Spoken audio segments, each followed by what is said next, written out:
Welcome to day 3, and this is the one that brings the week together, meaning it brings what you've learned in day 1 and day 2 together. On Monday, you learn how to recall. On Tuesday, you learn how to capture better notes. Today, we connect those tools into one coherent revision system. And we're going to practically show you how these tools work. So there's going to be a full demo associated with this, but you need to understand how to build your own revision system and your own learning technique so that you can use this for every module, every exam, every piece of coursework from here on out. This is the most practical session of the week. Uh, yep. And before I proceed, on Saturday we're going to have a workshop as well to summarize everything we learned this week, and we'll bring in an expert to further help you answer your question. Okay. So one good tool is definitely useful, right? But when you have a connected system, is actually transformational. And what is even more transformational is knowing the right tool to use. As at when you, for instance, I know when to just go to Gemini and then use Gemini to create flashcards, and I know when to go to NotebookLM and use NotebookLM to create flashcard. I'm going to show you all of these things practically today. And the video is going to be accompanied with this video. We're going to post the two at the same time, so try to watch it. Right. So first, why reviewing your notes is not the same as revising, okay?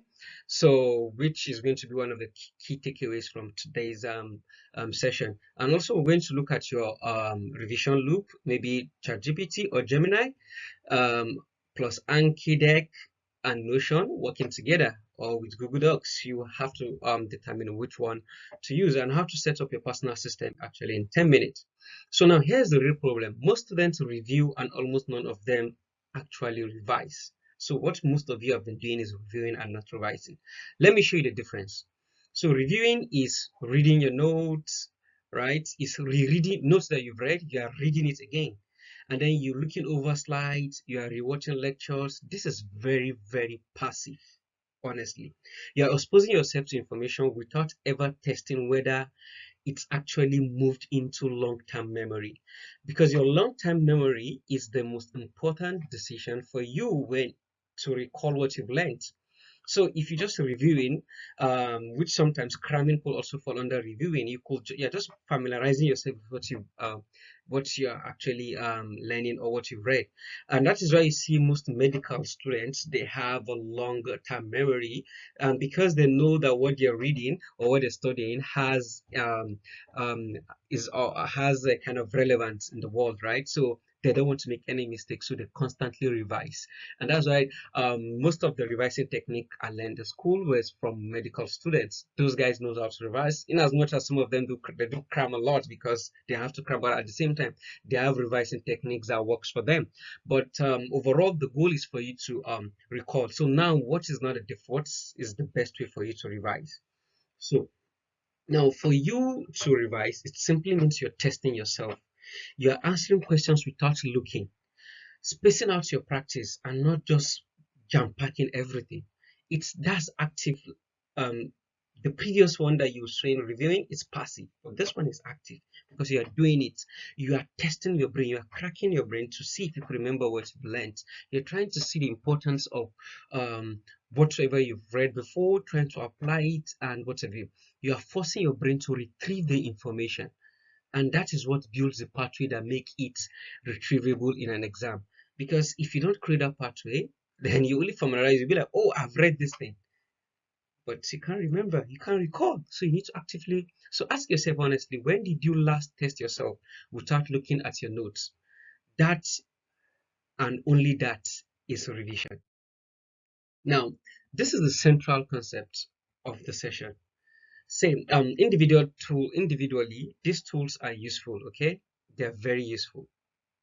You capture notes in Notion, you can turn them into questions with ChatGPT or Gemini, you can practice with Anki decks or even with Gemini. But at the same time, it's important for you to know where you want to store your knowledge. Let's say, for instance, if you've already watched the demo, fine. If you haven't, then after this, make sure you watch the demo, which is also posted alongside this video. Try to watch the demo. You see that we created flashcards with Anki, and we also create kind of a note with Google with NotebookLM. So imagine you download that note, or you download all your response. You need to have a place you are storing them. You can just copy them and organize them in your Microsoft Word or in Google Docs, right? But Notion will have been a better way. And this is what we mean by your system. You need to have your system for learning, for your AI learning.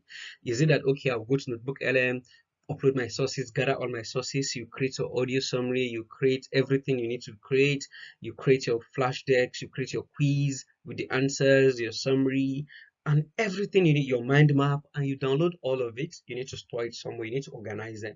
You can put them in Microsoft Word, it works perfectly well, and you can put them in Google Docs. They are all free. But Notion may be a bit technical for you, but Notion is actually a better way to organize most of your yeah. And this is not sponsored, these are just my own reviews based on all what I've used. Notion is a better way to do all of that than Google Docs and Microsoft Word. Okay. And you could try this prompts. I know with in the demo I use simple prompts, right? But this is a more detailed prompt, right? Which you can just say, here are my notes on topic blah blah blah, generate 10 exam style questions that test understanding, not just recall of facts. Let's even say you want to prepare for exam. You know, you can use this to prepare for an exam. You can get all your past questions, right? Gather all your past questions, snap all the past questions, upload your notes to it, and then you can just ask it to just create based on this and the note, based on the past question and the notes. It should predict some kind of questions for you, right? This is what we used to do traditionally, right? While about 11 years ago, when I was an undergraduate student, I do set brainstorm exams for my colleagues and even classes under me, because I do take tutorials.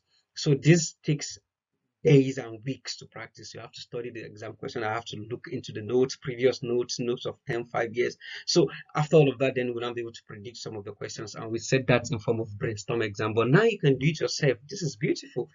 So, and most of us did all of this without AI. So I'm really surprised most of you are not really using AI to do this kind of things. Okay. So you can use it to predict, and it's just all about the prompts that you're giving it and what you get back of it. Okay. And before the end of this summer lesson, you're definitely going to master how to write prompts. Now, another thing I would really want to tell you is that you need to space your revision using proven science. Okay, for instance, now Anki is a free flashcard app built around space repetition, honestly, so which is very good in terms of space repetition. So, and it is free on all devices. Okay, and while your Notion organize your knowledge base, like I've said. Okay, so I wouldn't want to bore you with a lot of things that Notion could do, but I would just want you to just watch the demo session, which is going to be around 15 minutes, right? So because this is the demo, so it should be a bit but I still don't want to make it extremely long, so it's just going to be about 15 minutes just to demonstrate how you can build your own system. So and the demo session covers all the tools shown today.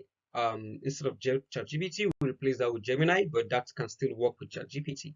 Then we demonstrate Anki and even NotebookLM, and just a little bit touch base on Notion. Okay, and so here's your today's section. So set up one tool from today. Either create an Anki account. Remember, when you search for Anki, it's going to be Anki-Dex, okay, AI, so not the other Anki, so Anki-Dex, so that's the one that you need. Okay, and your first set up your first deck or set up a Notion page for your current module. You can use the ChatGPT prompt, or you make use of Gemini prompting and any other tools you like, and then generate your first 10 questions and try to use it to record. You can add them up to Anki. You can connect, like there's a lot you can do with Anki. I'll just show you the deck part. There's a system part of it where you can even do more sophisticated things to it. So post in the classroom your reflection, post what module or subject are you going to build, and your system around first. Is it NotebookLM, and the one you want to do, and we'll use this in Saturday's workshop. Okay, and day 3 is done. You have a revision system.